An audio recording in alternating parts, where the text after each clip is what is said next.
Before we start tonight's program, this is a reminder that this episode will address various topics related to codependency, mental health, and a reminder about multiple sclerosis. These may be sensitive to some of our viewers. Viewer discretion, as always, is advised.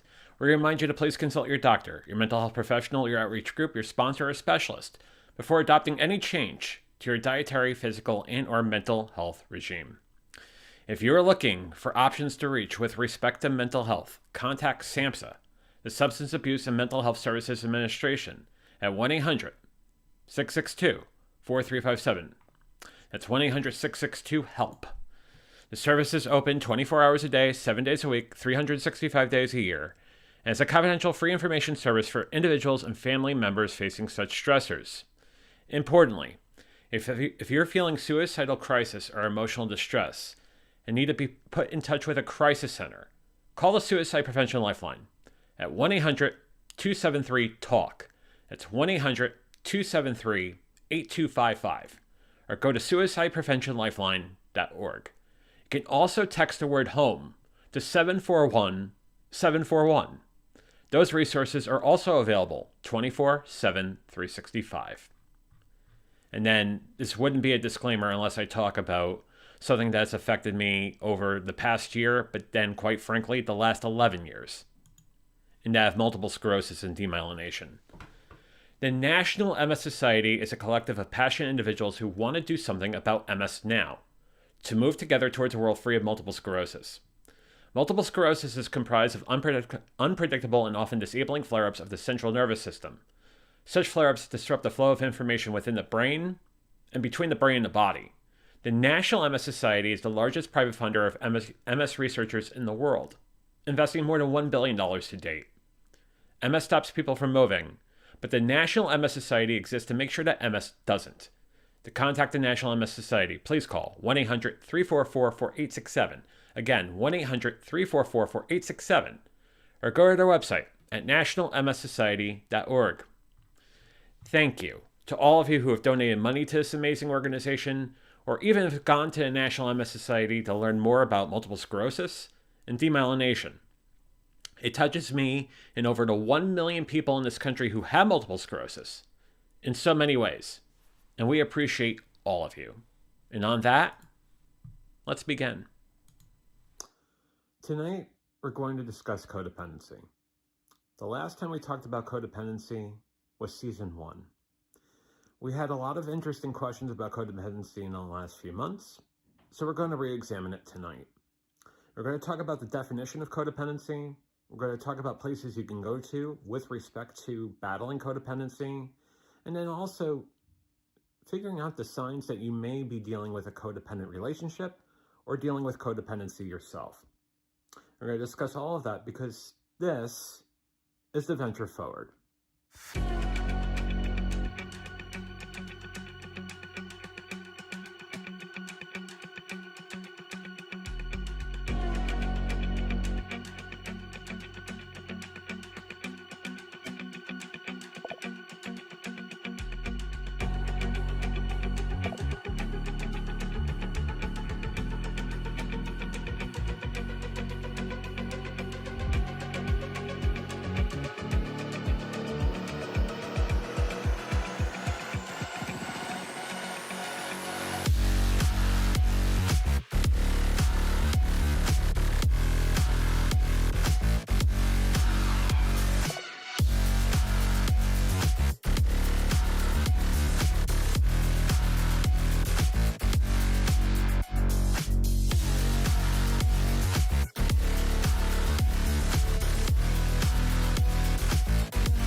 Good evening, or good morning, or good afternoon once again, and welcome to the Venture Forward. I am John Venturini, a recovering addict of overeating, obesity, alcoholism, and compulsive gambling, and it is an honor and pleasure to see all of you tonight on YouTube, Facebook, and Twitch. We talked about codependency before on the show, back in season 1, and because of a lot of the questions that I've been asked and a lot of the things that have popped up in the last, I would say, 2 months, I felt the need to bring it up tonight in the start of February. Basically, a series of episodes that have to do with matters of the heart, matters of relationship, but also matters of the mind. And we're going to talk about a lot of that this month in February. So that said, I want to see who is on YouTube, Facebook, and Twitch, and who wins tonight's door prize. And that is going to go to Marilyn, who says, "Hi, everyone," with 3 waves and 3 purple hearts. 3 waves and 3 blue hearts back at you, Marilyn. I hope you're doing well this evening. We have Jamie, who says, "B to the rad." We got J to the Amy over on YouTube. Hope you're doing well. Des saying, "Good day, everyone." Good day to you, Des. Hope you're doing well. Marilyn says, "Wow, all my favorite people are here." Yes, all my favorite people are here too, including yourself, for sure. Nicole says, "Who, me?" over on YouTube? Absolutely you. You're definitely one of my favorite people, so I'm glad you're here. She says, "Hi, everyone." And then also on YouTube, we have Sammy Superstar, who says, "Hey, JV." Hey, Sammy, how are you doing this evening? Hope you are well. And then also on YouTube, we have Sherry, who says, "Amen to Marilyn" on everybody's, all my favorite people being in here. I hope you're having a great afternoon over by you. So, that said, we're going to talk about codependency tonight. And it is something where I really have developed and understood what it truly meant over the last, I would say, namely, 1.5 to 2 years. When you decided to go down this road to beat this incredibly debilitating phenomenon is that of class 4 morbid obesity, but also alcoholism and compulsive gambling, you realize that all these things happened for a reason. Now, granted, I was the one putting the food in my mouth, I was the one drinking, and I was the one hitting the button on the video poker machine. But there was effects of my environment that made me cope that way. And it's not necessarily a situation where it is unique on an island. It is very much a common thing. It's why we talk about codependency a lot in the recovery circles. So it is worth talking about tonight for sure. So let's talk about exactly what we're covering tonight. We're going to go over what the definition of codependency is. We're going to cite from Melody Beattie twice tonight. We're going to go over the February 1 entry in Language of Letting Go journal. We'll talk about what CoDA is. We'll go over the scale of codependence. So how codependent are you? We'll talk about co-addiction. So, sometimes people think co-addiction and codependence are synonyms, but there is a certain feature of co-addiction that borrows from codependency. That's not necessarily one for one. We'll discuss that. We'll talk about treatment and steps. We'll go over the Cartman drama triangle, which is something we discussed back in season 1. It is worth examining because more times than not, we will be faced with that, especially when people and entities and parties start working together in that sort of dysfunctional dance. We'll talk about the Cartman drama triangle. We'll talk about the Troy Winters triangle as basically as a mechanism to basically battle that of the Cartman drama triangle. It's been a long day. I apologize. And then we'll go over another entry in Language of Letting Go, the February 2nd entry at the close of the show. And then we'll talk about what's on the next Venture Forward. This day started at 4 a.m. Just throwing it out there for all of you. So I apologize in advance. So another look at codependency. What exactly is codependency? What is all of this? And moreover, how do we know we're codependent and to what degree? Somewhere along the line, we learned to doubt our perception, discounted our feelings, and overlooked our needs. We looked to others to tell us what to think, feel, and behave. Other people supplied us with information about who we were and what we should be. It became more important to be compliant or avoidant rather than to be authentic. And we adopted rigid beliefs about what should be. Should be. It's such a horrific phrase if you think about it. Because we are who we are, right? We gravitate to who we are. It is easy for us to be who we are naturally.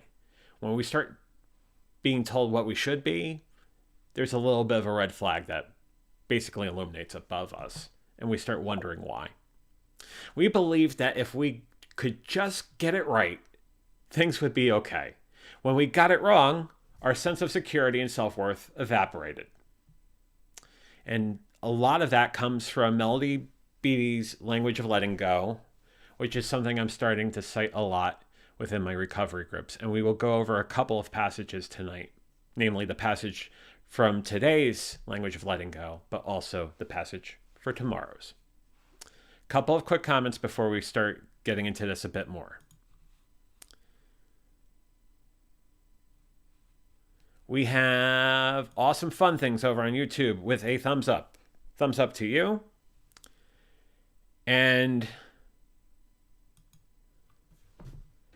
Matt also says, wait, I'm still not getting it. If you had to describe codependency in one sentence, what would that definition be? It would be reliant on other folks to think and be who we are and basically not be who we are truly ourselves. Basically putting too much of ourselves into others and not in ourselves. Basically drawing our faith, love, and care inside. That's what codependency is in a sentence and a half. But we're going to drill down a bit into that tonight. Easy says, the good old days where I wanted people's approval and acceptance of me, asking people to think, speak, and do things for me. He's recovered from that. It's a horrible place to be in. That's what codependency is. And when we start talking about the addictions we pick up in a codependent environment, then we start talking about co-addiction. But we'll get to that in a few minutes. Jamie says, I spent too much time being who others wanted me to be, to keep the peace and people please. I remember being a few weeks sober and realizing how codependent I have been my entire life. I cried. I've done a lot of crying too. It's amazing how paralyzed we would be and how paralyzed we were based on that codependency. So, yeah, very much a real thing. And Matt says, wow, okay, thank you. Anytime. And Easy brings up an interesting example. What should I do? Get a job? Should I wear a black shirt or a white shirt? Blah, blah, blah. When we start second guessing ourselves down to the very basics of what do we wear, very basics of how we should even do the most simplest of things, that's a problem. So that's a very good example. I like that example a lot. So before we go down a bit more into the codependent definition, let's go to language of letting go for today. So today's and tomorrow's language of letting go has to do with steps 2 and 3 of Al-Anon. Step 2 of Al-Anon is we came to a belief that a power greater than ourselves could restore us to sanity. We come to believe in a better life through the powerful gift of other people, hearing them, seeing them, and watching the gift of recovery at work in their lives. There is a power greater than us. There is real hope now that things can and will be different and better for our lives and for us. We are not in a do-it-ourselves program. We do not have to exert willpower to change. We do not have to force our recovery to happen. We do not have to pull ourselves by our own bootstraps just so we believe that there is a power greater than ourselves, one who will get the job done in our lives. The power will do for us what your greatest and most diligent effort could not accomplish.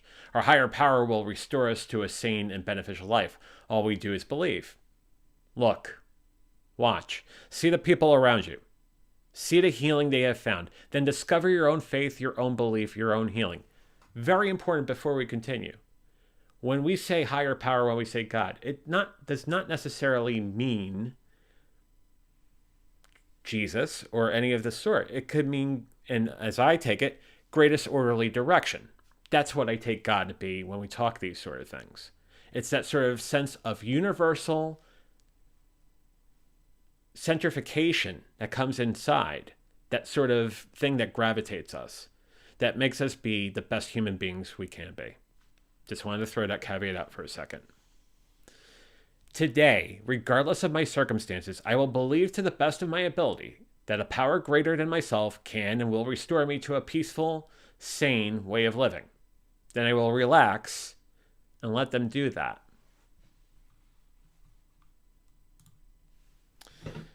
It's important to say this because I truly realize that sometimes we have to surrender.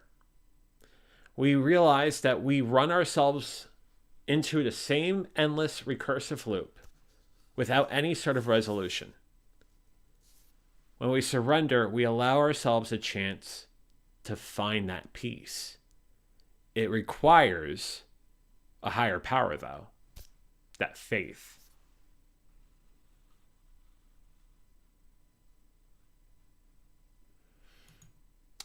Going back to the question, as far as what shirt you should wear, damn straight, it's a problem, bro. Absolutely.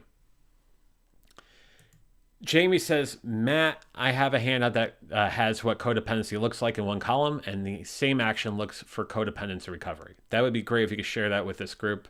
Muchly appreciated. She then cites an example.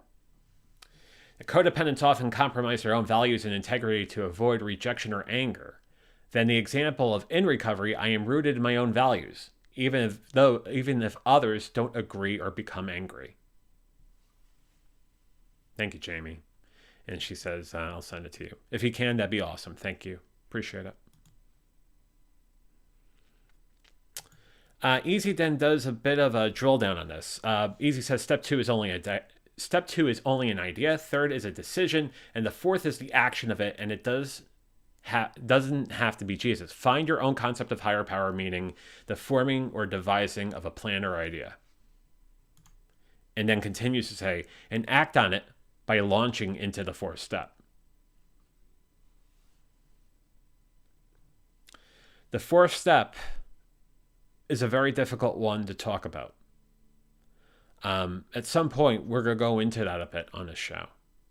And, we don't usually take a lot of time and go into the 12 steps on the venture, but the fourth step is such a game-changing step as far as our recovery process that's almost worth an episode all its own. And that will be coming down the pike for sure. And Jamie says, I sent it to you on Messenger.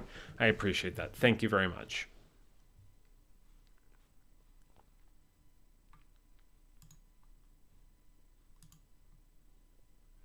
So when we talk about codependency, we talk about the different outreach groups. Now, when we talk about gamblers, there's Gamblers Anonymous. When we talk about alcoholics, there's Alcoholics Anonymous. When we talk about overeaters, there's Overeaters Anonymous. When we talk about narcotics, there's Narcotics Anonymous. With codependency, there's Codependents Anonymous. So let's talk about what that exactly is.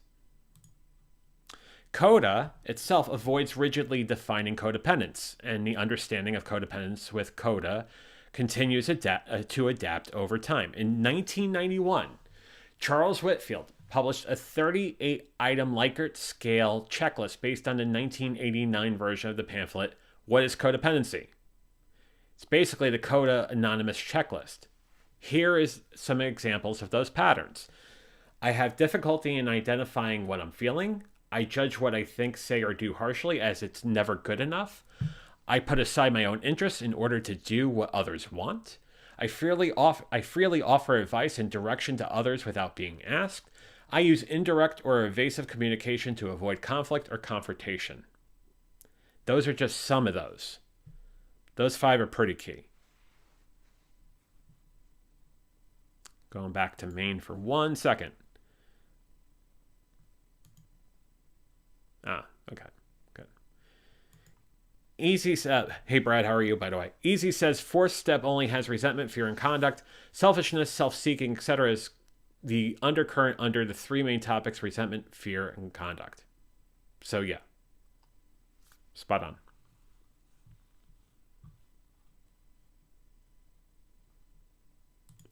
So we talked about CoDA, but then there's a scale of how codependent we are. So let's talk about that. There is something called the Span-Fisher codependent scale. Now, I'm not going to go through all of these. And the link for the codependent scale is in the lower right-hand, keep on pointing the wrong way, lower right-hand corner of this slide. I could provide this to you after the show. But if we go down the list, it's things that we just talked about. It is hard for me to make decisions.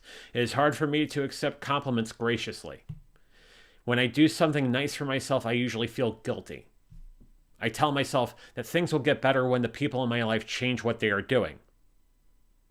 That's codependency. The reason why that stands out is we own ourselves. We own our way of thinking. We own our love. We own our care. We have to own it for ourselves first before we could share it and care for anyone else. I am a big believer in that. And that being in this scale is definitely evident of that. I seem to have relationships where I am always there for them, but they are rarely there for me. Sometimes I get focused on one person to the extent of neglecting other relationships and responsibilities. I don't usually let others see the real me. I will usually go to any lengths to avoid open conflict. I often have a sense of dread or impending doom. I often put the needs of others ahead of my own. And then the last one, I'm getting out of order a bit, but this one stands out a bit. I seem to get into relationships that are painful for me. So that's a list, not the complete list, but these are things you think about. Now, it's on a 1 to 7 scale. The higher the number you give, 1 rarely, 7 all the time, the more codependent you are. Going back to that slide for 1 second.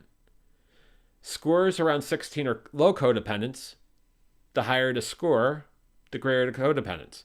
So you can imagine scores that are double that.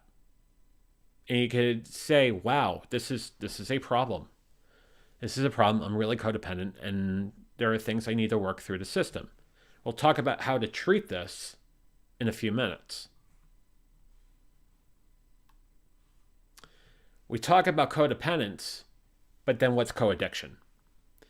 Co-addiction is a very specific definition that refers to the relationship between an individual and an addict. Specifically, the dependence of the needs of or control of another and placing a lower priority on one's own needs while being excessively preoccupied with the needs of others. In fact, for an active co-addict, the decision to let go of an addict is not possible. So in other words, we end up trying to fix someone because they're in the depths of addiction, and we lose sight of ourselves. And I know, being honest, keeping it 100 as I've had on this show since episode 1, I know situations where that's happened to others that were with me, and sometimes the other way. But like when we're knee deep in addiction and the addiction is too acute and too voluminous, you can imagine how much strife there is and how much of those sacrifices end up happening, but then also to what dire things happen in that battling. So if someone's going out there to basically help someone who is in the depths of addiction but not taking care of themselves, that in itself could be just as destructive, if not more. Couple comments. Jamie says, at some point I will do CoDA, but I just can't handle it right now with everything else I have going on. It is in my future, though. Grateful I have at least identified a problem. It's really good.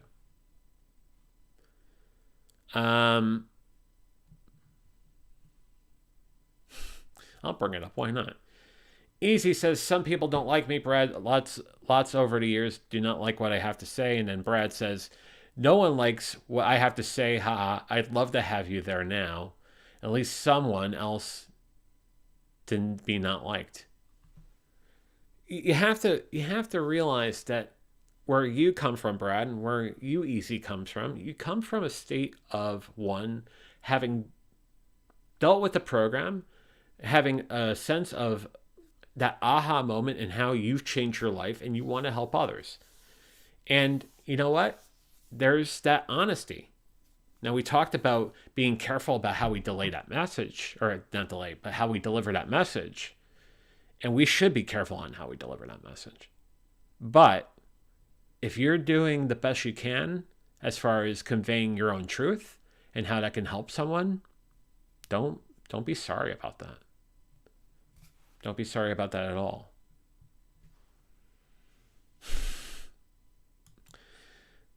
Jamie says, yeah, Easy, we love Brad in, so you're good. And Jamie goes on and says, we love Brad, though. Don't tell him, though. Although that's down there. So we kind of did. Easy says, I lovingly hurt people because I'm a bit abrasive. I have helped people over the years, and if you ever put a light on and you see cockroaches scurry away quickly. Yeah, I get that, Easy. And I get where you come from a very loving place. The one thing I'll say, as I said before on the show, sometimes we have to be aware of who our audience is. But I appreciate that, and I appreciate you. Sherry warns us that Brad will get a big head. And Brad says, 100,000% JV. Thank you, Brad. Appreciate that.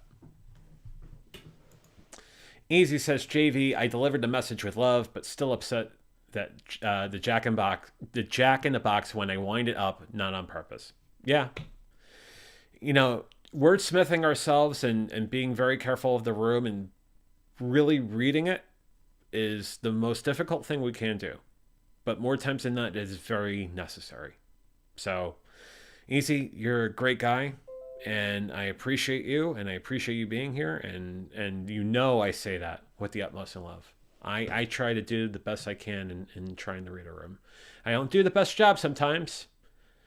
Sometimes a joke comes out at the wrong times, but hey, we're not perfect. And at the end of the day, it's progress, not perfection, right? So, anyhow. Brad then says, it is hard sometimes to watch your mouth and know when it needs said and doesn't need said. Yeah. And it's a very thin line, if you think about it. Very thin line. It's you're coming from the best place, but also trying to deliver the message in the best place, in the best way possible, rather. I've been tongue-tied all night tonight. It's crazy. It's been a long day, as I said. So treatment. Recognizing co-addiction, codependency is the first thing. A therapist can help with the identification. As we talked about before in the show, I think the best therapist can be seen at psychologytoday.com. You could also go to BetterHelp. You can go to Cerebral. You can go to many different places to get help, whether you want to do it within the office or you want to do it via telemedicine.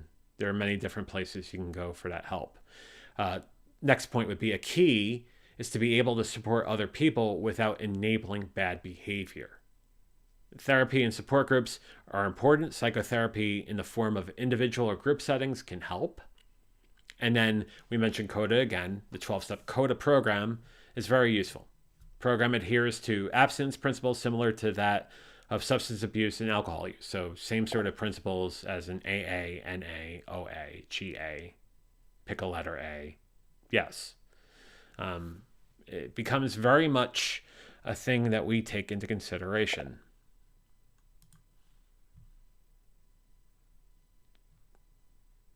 Let's see. Easy says the secret is listening and don't hand out advice, but when they do, it's fair game. Yep. And Oh, yeah. All these comments. It's been a long day. Easy says, my little darling Aussie friends know that LMAO. I might have repeated this, but I want to repeat it again. Brad says, it's hard sometimes to watch your mouth and know. Yeah, I said that before. Easy says, let's get together and talk about it, Brad. And Brad says, let's do it. So I'm looking forward to that conversation. And if it's after the show or whenever, let me know, because I definitely would love to be part of that for sure. Jamie says, it's a hard practice, Easy. I feel like I talk too much. So definitely need to practice that. Yeah. The way I like to look at it is this. You hear someone talk, and then you get to a point where you're ready to say something. The best thing we could do is stop and listen some more. Because we really want to understand and really want to take in what they have to say before we start providing our advice, our love, our care. Sometimes we have to stop and listen more.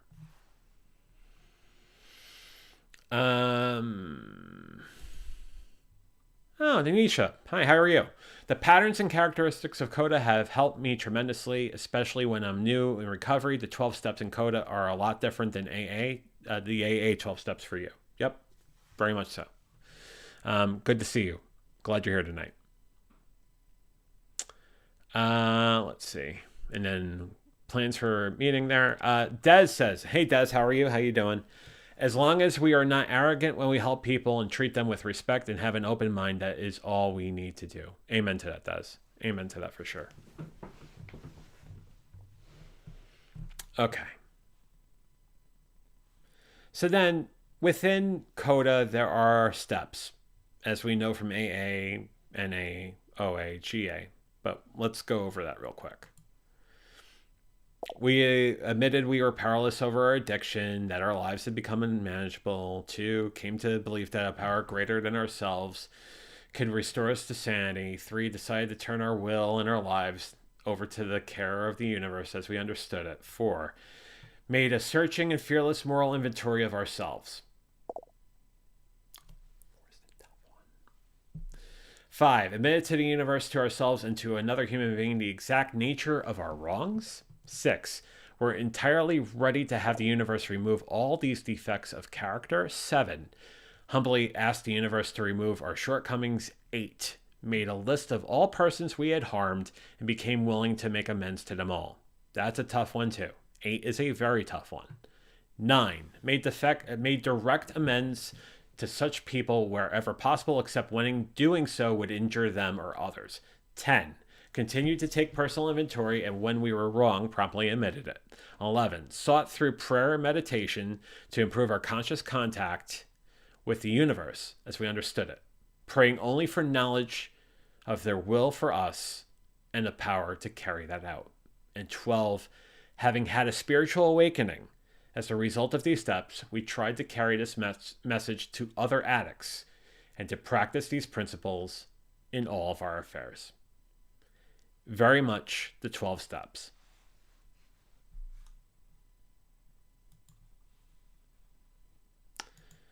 Hey, Sarah, how are you? She is here but couldn't type. Hello, all. Hi, Sarah. Hope you are doing well.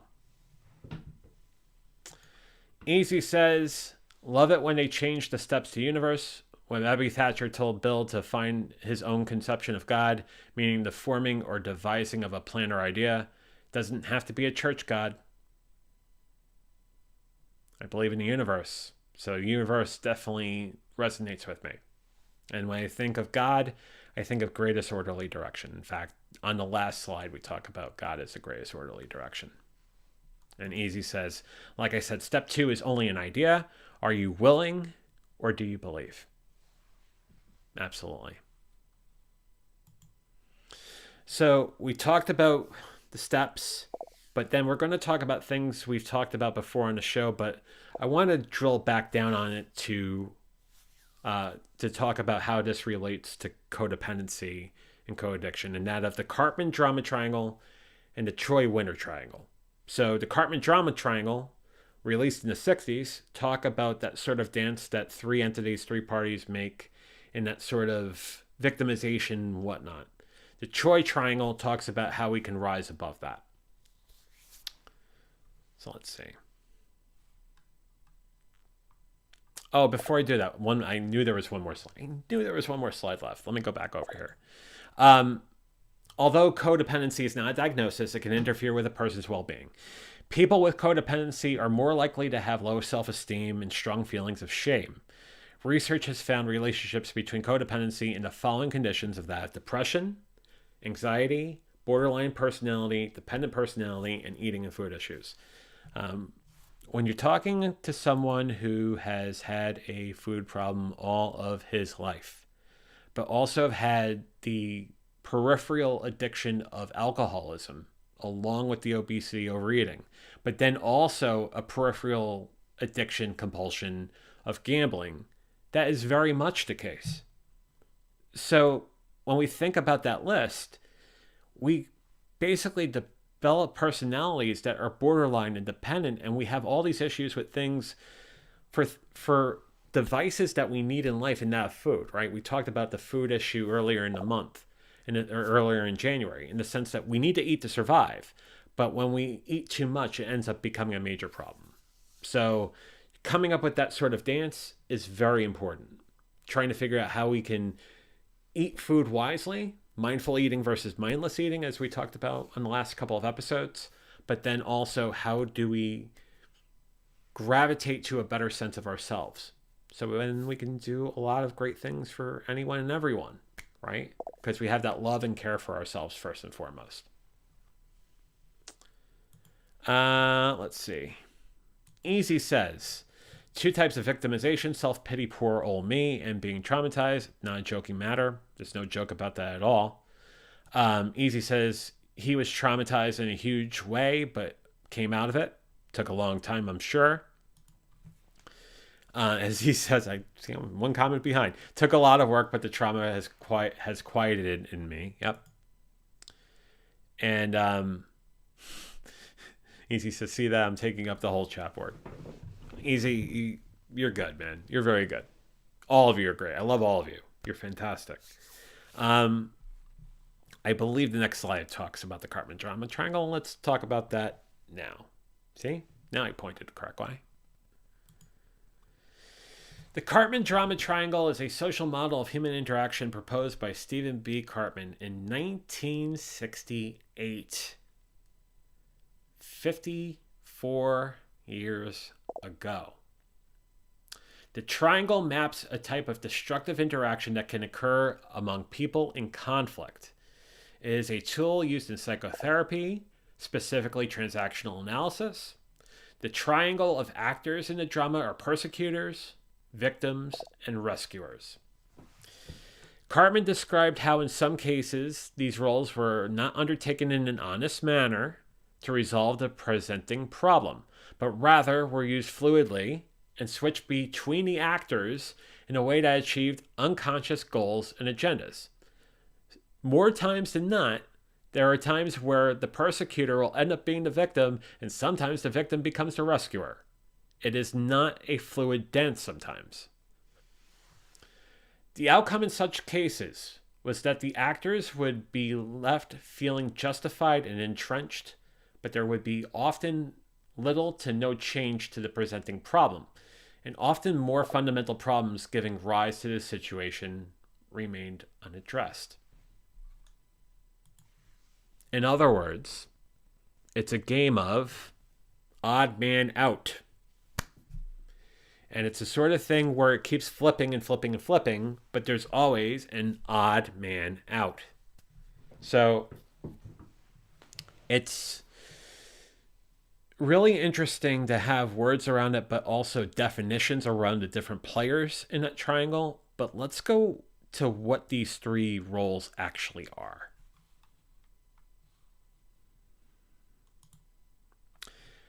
First comes first, we talk about the rescuer. So the rescuer looks for victims, businesses or causes to save, and are quick to jump in and save the day, even when others are responsible. By fixing and saving others, a rescuer believes that they will be appreciated and valued for their good deeds. They basically feed off crisis so they can be needed and valued for their help. Which seems to be a good thing, but when it becomes something where the rescuer is clearly just doing that for the continuous pat on the back, pat on the shoulder, it then becomes a giant question. And hence why that is being labeled in this drama triangle. Then when you take that in consideration with the other two vertices of the drama triangle, then it definitely becomes problemsome. So let's talk about the other two vertices. The persecutor is controlling. They blame, they're critical, they're oppressive, they're angry, they're authoritarian, they're rigid, they're superior. Persecutors believe they must win and convince others that they are right. They have little compassion for another's perspective or way of doing things. Their universe has often been a chaotic, insecure place at some time in their early life. So they develop controlling life strategies to survive and to minimize the uncertainty they feel.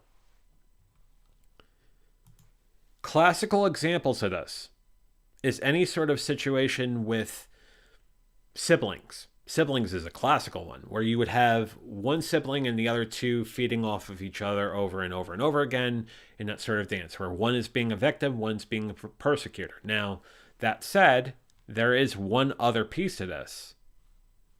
We talked about the rescuer, we talked about the persecutor, so I got ahead of myself. There's that of the victim. Victims feel powerless and at the mercy of life's events and avoids taking responsibility for their actions. They find it easier to blame others for their circumstances. Suffering is a perpetual state for victims because at the heart of the victim mentality is a belief that they can never have what they want. As a result, they are filled with hopelessness and self-pity. Interestingly enough, these feelings create an odd state of entitlement and specialness for what they don't have.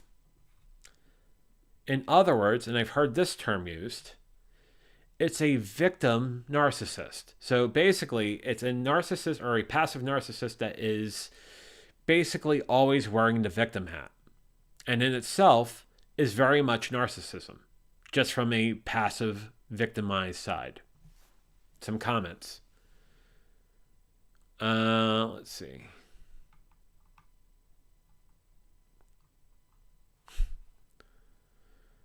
I got lost in the comments. Let's see. Okay, here we go. Easy says, I was a persecutor in AA, but stopped it. And yes, I slipped sometimes and I corrected myself quickly. That's good. If you could see that, if you could see the incorrect action and you know to quickly change it, that's the most important thing you can do. Easy continues to say, I had to be right all the time and everyone else was wrong, which is not true at all. We have to listen. We have to listen. And more times than not, there will be other people that come into this life that can bestow great levels of wisdom upon us. So never think you know everything, because here's a little spoiler. You don't. You don't. Easy continues to say, anything I could do to refill my self-esteem, I attack other people's weakness, and I tell you, it can make me feel better. Yeah. There in itself, not good. And he says in capital letters, arrogance. Arrogance, ego, and hubris. Sarah says, needing to be right is classic armoring. Speaking from experience here. Matt says, informative show. Thank you. I got to jump off. Have a great night, JV, and all my friends here. Matt, you have a great night. Take care of yourself, and I will talk to you soon, sir. So that is the drama triangle.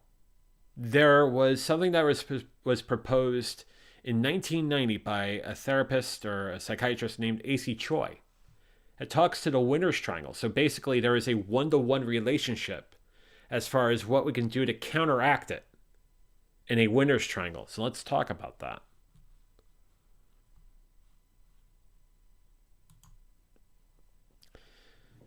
So, 3 key players in this: assertive, caring, vulnerable.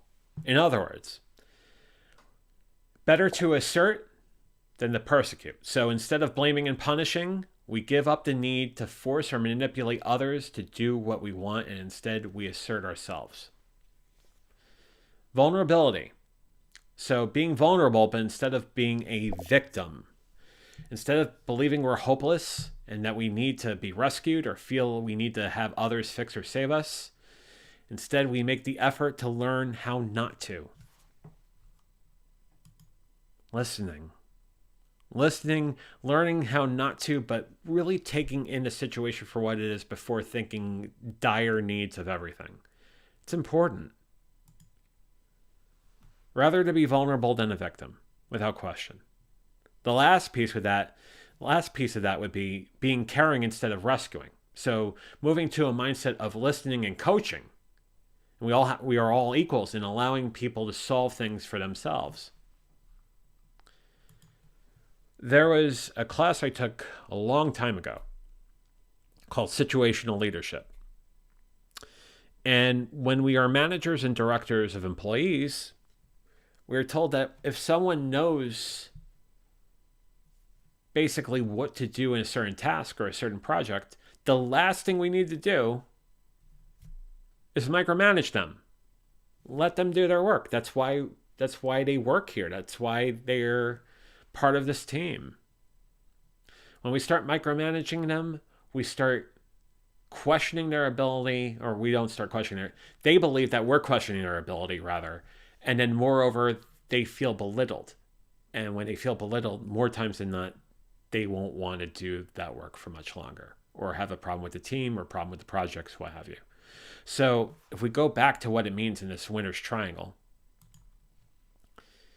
being caring, listening, coaching if asked, but not overstepping and just letting people solve things for themselves. If we're not asked to coach or not asked to do everything or listen or coach, that's the most important thing we can. Now, if someone doesn't know what they're doing and they ask us for help, of course we're going to help them. But let people do what they're there to do. Instead of allowing our fears and guilt to control us or allow us to be manipulated into taking care of another person, we give up the need to think, take the lead, and do more than our share or do more than is asked for us. We stop rescuing, in other words. We get out of the thought of needing to rescue anyone, anything, any place, and just letting things be what they are. I know more times than not, I've been too much of a rescuer. It's not good. It's not healthy behavior. Let things be the way they are, and you see how everything falls. Now, if someone asks you for help, you come in there and jump in, but only if you're asked for help. Let's see. Easy says, be caring is not carrying the addict or alcoholic, carry the message and let the higher power do the rest. Yep. Bingo. That's right.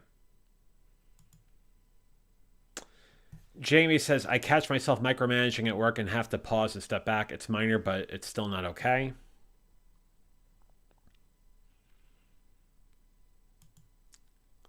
So micromanaging can very much be something where it may create giant levels of strife between you and the employee, especially when the employee is an expert, is a SME, subject matter expert. We should trust that the people that are on our team are going to do the best darn job they can. And the last thing we need to do, or last thing we should do, is overstep that. It doesn't matter how big the role is, how different the role is, what have you. We're aware of the abilities of task and competency, and we let people do what they have to do. Jamie says, letting things be, yes, another practice. And then she continues to say, easy, I mean like asking people why they are doing things a certain way or asking them to do something differently.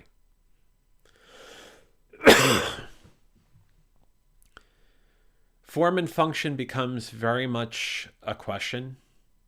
And if what they're doing is getting the job done in the most effective way possible, with all the I's dotted, with all the T's crossed, checked and double checked, power to them. We may want to check things the first or second time, but once they've proven that that's correct, then we let them do what they do. And over time, it becomes more optimized because they're doing more of it and they're finding better ways to do it. It's becoming agile and becoming more proficient at what we do.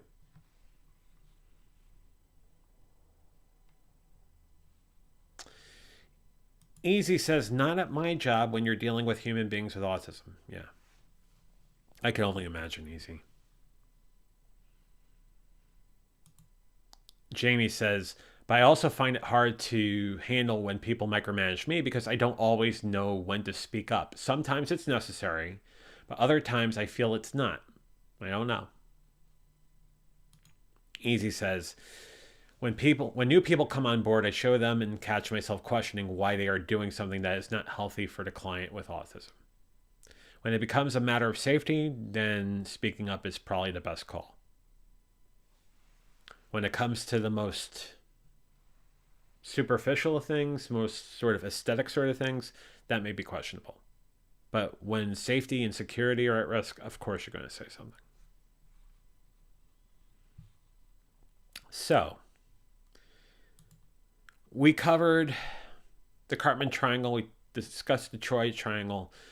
Might as well go to the language of letting go for tomorrow, because that one talks about step 3 of Al-Anon. And then we'll go to discuss what's on the next venture forward.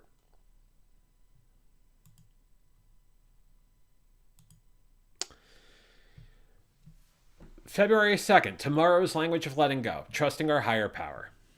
We decided to turn our will and our lives over to the care of God, greatest worldly direction, universe, what have you, as we understood him. Step 3 of Al-Anon. So much talk about a higher power, God, as we understand God. So much joy as we come to understand him. Spirituality and spiritual growth are the foundations of change. Recovery from codependency is not a do-it-yourself task. Is God a relentless taskmaster? A hard-headed, shaming wizard that tricks up the slave? Is God deaf, uncaring, haphazard, unforgiving? No. A loving God, a caring God. That is the God of our recovery. No more pain that is necessary for usefulness, healing, and cleansing. As much goodness and joy as our heart can hold. As soon as our heart is healed, open, and ready to receive God, approving, accepting, instantly forgiving. God has planned little gifts along the way to brighten our day, and sometimes big, delightful surprises, perfectly timed, perfect for us.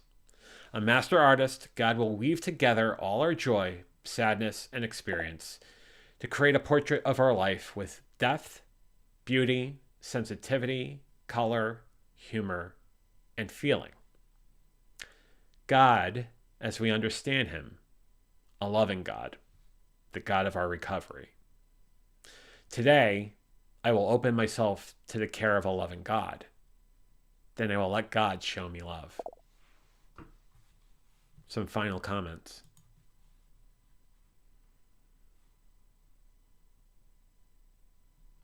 And again, I lose my sense here.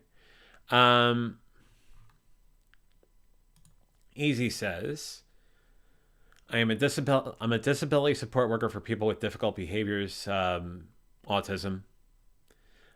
He says, I watch carefully when they are about to give out medication or when they are dealing with their heightened behavior.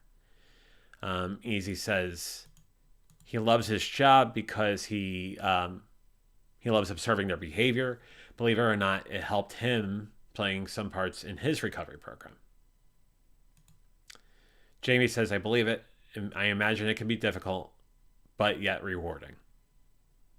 And then Easy says, I'm the only one to go down to their level and want to understand what they want. Connection. Easy, you're looking for, seeking, and getting connection. And that allows you to do your job in the best way possible. Good on you, my friend. Good on you.